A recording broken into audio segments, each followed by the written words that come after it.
13장 22절에서 30절 말씀. 오늘 새해 첫 시간 하나님 주신 말씀 누가복음 13장 22절에서 30절 말씀 우리 같이 읽겠습니다. 예수께서 각 성 마을로 다니사 가르치시며 예루살렘으로 행하시더니 어떤 사람이 여짜오되 주여 구원을 받을 자가 적으니까 그들에게 이르시되 좁은 문으로 들어가기를 힘쓰라. 내가 네게 이르노니 들어가기를 구하여도 못하는 자가 많으니라. 집주인이 일어나 문을 한번 닫은 후에 너희가 밖에 서서 문을 두드리며 주여 열어주소서 하면 그가 대바 이르되 나는 너희가 어디에서 온 자인지 알지 못하노라 하리니 그때 너희가 말하되 우리는 주 앞에서 먹고 마셨으며 주는 또한 우리 길거리에서 가르쳐 섰나이다 하나 그가 너희에게 말하여 이르되 나는 너희가 어디서 왔는지 알지 못하노라. 행악하는 모든 자들아 나를 떠나가라 하리라. 너희가 아브라함과 이삭과 야곱과 모든 선지자는 하나님 나라에 있고 어디 너희는 밖에 쫓겨난 것을 살피울며 이를 갈리라. 사람들이 동서남북으로부터 와서 하나님의 나라 잔치에 참여하리니 보라 나중된 자로서 먼저 될 자도 있고 먼저 될 자로서 나중될 자도 있느니라 하시더라. 아멘. 우리는 내일을 계획할 수 있지만 그러나 내일을 보장할 수는 없습니다. 우리는 새해를 기대할 수 있지만 새해를 소유할 수도 없습니다. 시간은 우리 손에 있지 않고 하나님 주권 안에 있기 때문입니다. 그래서 송구영신 예배는 미래를 확보하는 예배가 아니라 오늘을 하나님께 올려드리는 예배입니다. 지난 시간을 자랑하거나 또는 후회하는 자리가 아니고 그렇다고 다가온 새해를 장담하는 자리도 아닙니다. 오직 지금 하나님 앞에서 나는 어떤 방향으로 살고 있는지를 정직하게 점검하는 자가 올 한 해 하나님 주신 복을 누리고 점거하게 될 것입니다. 신앙은 언제나 지금, 오늘에서 시작됩니다. 우리는 2025년 한 해를 보냈고 2026년 새해를 맞이하고 새해 문 앞에 서 있습니다. 우리가 몇 주간 동안 누가복음 13장을 통해서 많은 은혜를 받았습니다. 누가복음 13장은 문 앞에 선 사람에게 주신 말씀입니다. 누가복음 13장에서 가장 강하게 촉구했던 말씀은 회개입니다. 예고 없이 찾아온 죽음의 사건을 언급하면서 예수님이 회개하지 않으면 다 망하리라고 말씀하셨고 18년 동안 허리가 굽어있던 여인을 고치시며 형식적인 안식일 신앙을 경고했습니다. 그리고 열매 없는 포도나무의 비유를 통해서 하나님의 기다림에도 끝이 있다고 경고하셨습니다. 이 말씀은 모두 하나로 연결됩니다. 지금 돌이키라는 말씀이고 지금 방향을 바꾸라는 말씀입니다. 그 흐름 속에서 오늘 본문 말씀을 보면 예루살렘에 가는 길에서 어떤 사람이 예수님께 묻습니다. 주여 구원받을 자가 적습니까? 이 질문은 매우 개인적인 질문으로 보입니다. 이 사람은 아마도 나는 구원받은 자입니까? 아니면 나는 괜찮은 사람입니까? 아니면 나는 이 정도면 충분합니까? 라는 의문을 갖고 그런 자신을 가지고 했던 질문으로 보입니다. 그러나 예수님은 그 질문에 구원받은 자가 많다, 적다, 숫자를 말씀하지 않았습니다. 대신 이렇게 말씀하십니다. 좁은 문으로 들어가기를 힘쓰라. 이 말씀은 자기 구원을 먼저 생각해 보라는 말씀이 좁은 문으로 움직이라는 말씀입니다. 내가 구원받았는가? 내가 구원받아서 다행이다 머물지 말고 항상 좁은 문을 향하여 걸어가야 할 것을 말씀하고 있습니다. 돌이키고 움직이고 전진하라는 말씀입니다. 그러면 새해를 시작하는 우리에게 좁은 문으로 들어가기 위해서는 우리가 무엇을 해야 됩니까? 가장 먼저 해야 할 일은 회개를 미루지 않는 것입니다. 회개는 죄책감도 후회도 아닙니다. 회개하면 과거에 실수하고 실패하고 연약했던 것을 계속 떠오르고 감정을 힘들고 상하고 슬프게 만드는 것이 아닌 겁니다.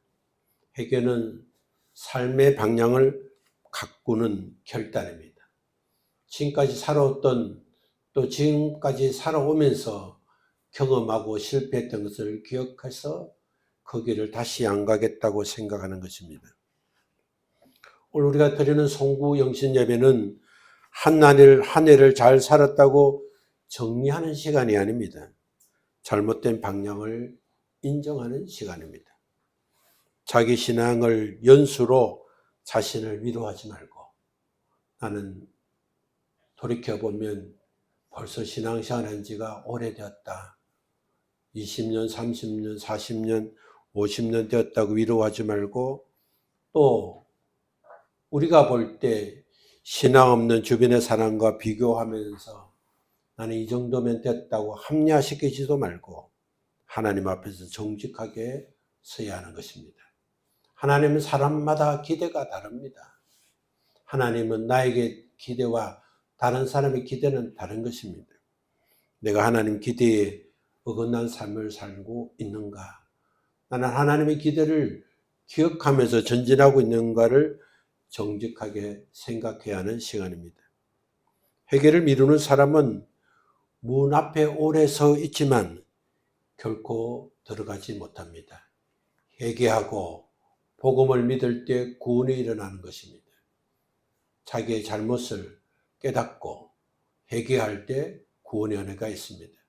우리는 예수 믿고 구원받아 하나님의 자녀가 되었습니다. 하나님의 자녀가 되기 위해서 회개하는 것이 아닙니다. 우리는 이미 하나님의 자녀가 되었고 하나님의 자녀의 권세를 누리고 있습니다. 더 많은 권세, 더 많은 은혜, 더 많은 영향력, 더 풍성하고 더 넉넉하고 또 하나님의 뜻을 이루기 위해서는 회개하고 우리가 좁은 문으로 들어가야 하는 것입니다. 둘째는 관계없는 신앙을 끊어야 됩니다. 예수님 문 앞에서 이렇게 말하는 사람을 언급하셨습니다. 우리가 주 앞에서 먹고 마셨고 주의 입으로 말씀을 들었습니다. 주님이 길에서 말씀하실 때도 들었고 주님이 어디에 계시든 우리는 주님을 따랐습니다고 말했습니다. 그러나 예수님의 대답은 냉정합니다. 나는 너희를 알지 못한다. 이 말씀은 예수님과 관계없는 신앙의 위험성을 깨닫게 하시는 말씀입니다. 예수님과 관계없는 신앙은 주님과 함께 있었지만 예수님을 주인으로 모시지 않았고 주님의 말씀을 들었지만 삶의 결정은 예수님의 말씀이 기준이 아니라 자기 뜻대로 사람을 말하는 것입니다. 그렇기 때문에 좁은 문으로 들어가기 위해서는 예수님을 도움이 필요할 때 찾는 분이 아니라 항상 주인으로 모시는 분으로 받아들여야 됩니다. 필요할 때 주여 주여 하는 자가 아니라 필요할 때만 아니라도 언제나 주님은 필요한 것입니다. 급할 때만 주님이 필요한 것이 아니라 언제나 주님이 필요합니다. 나는 주님 없이는 살 수 없습니다.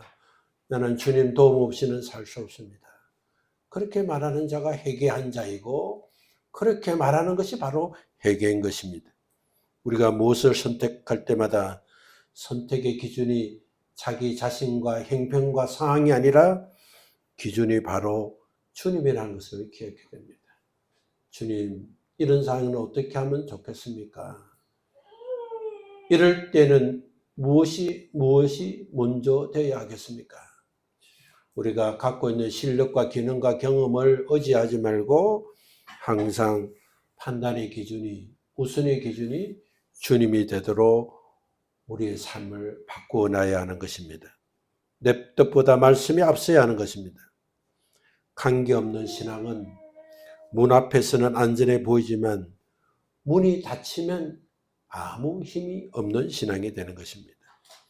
셋째는 작은 순종을 지금부터 시작해야 합니다. 하나님의 나라는 겨자씨처럼 작게 시작된다고 하셨습니다. 하나님 나라는 누룩처럼 조용히 퍼진다고 하셨습니다. 많은 사람은 한 번에 확 바뀌어야 의미가 있다고 생각합니다.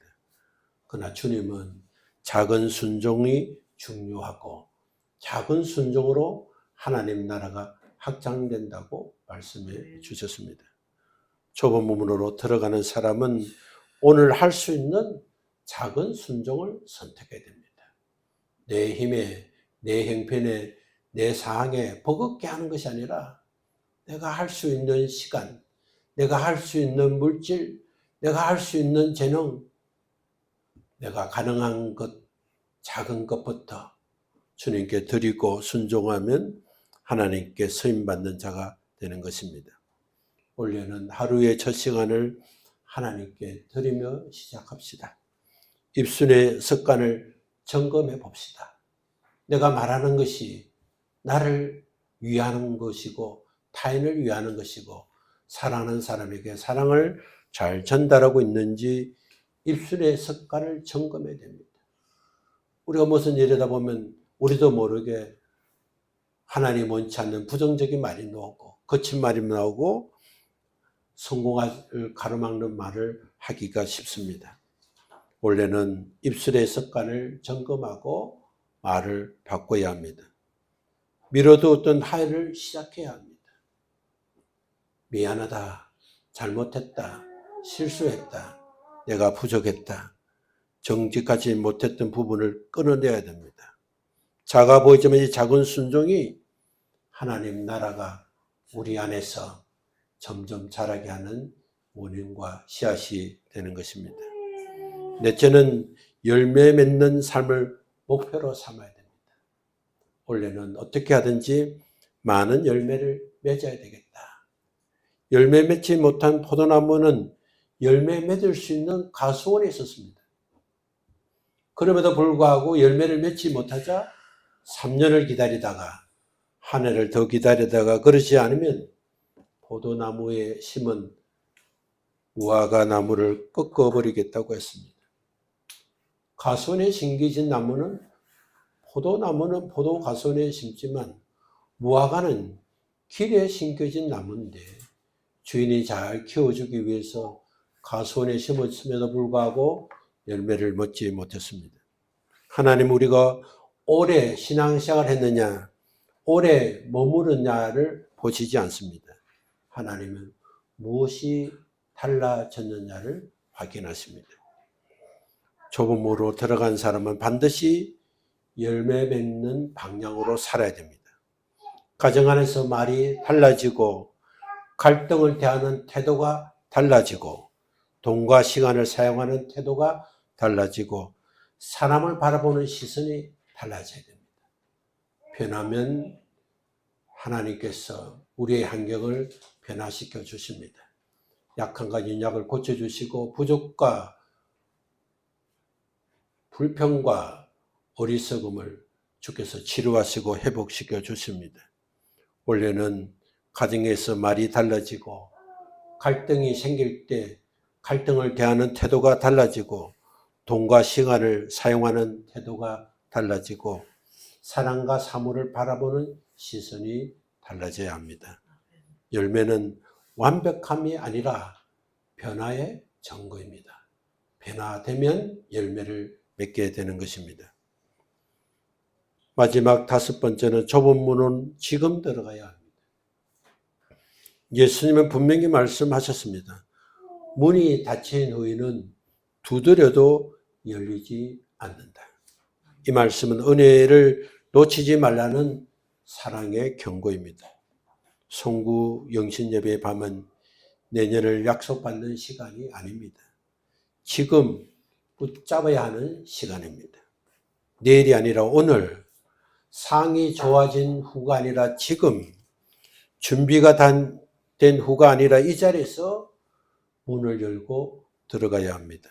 사랑하는 성도 여러분, 좁은 문은 우리의 삶을 제한하는 문이 아닙니다. 생명으로 들어가는 문입니다. 그 문 안에는 구원의 복이 있고 영혼의 회복이 있고 삶의 질서가 있고 가정과 관계의 회복이 있고 부흥과 풍성함이 준비되어 있습니다.